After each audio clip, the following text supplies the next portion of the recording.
আমার মনে হয় দেশটা এখন সেনাবাহিনীর কাছে ছাইড়া দেওয়া উচিত। কুয়ার মধ্যে পিটাইয়া কে বিরোধী দল, কে সরকারি দল, কে আমরা দল, কে কামলা দল, কুয়ার চামড়া যখন লাল করে লাইব, কাউরে দেখাই পারবো না, তখন বিরোধী দলরা কইব বাবা আমরা সরকারি দল বিরোধী দল মিল্লা দেশ চালামু, আপনি বড় ভাই তারেক রহমান আপনি জায়গা মতো থাকেন, আমরাও আছি। তার আগে এরা এক হইব না। সুযোগ নিব কেন? আওয়ামী লীগ কে নিব? আওয়ামী লীগ। আমরা তো আওয়ামী লীগের সুযোগ করতে দিতে পারি না।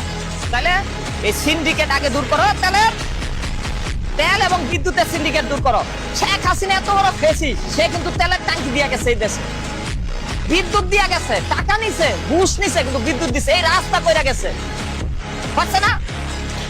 এখন হাসিনা কইরা গেছে, আমরা ভোট কইরা খামু, হেই নাও সিন্ডিকেট। সিন্ডিকেট কেন হয় এটা নিয়ে তো কোনো গবেষণা পার্লামেন্টে হয় না।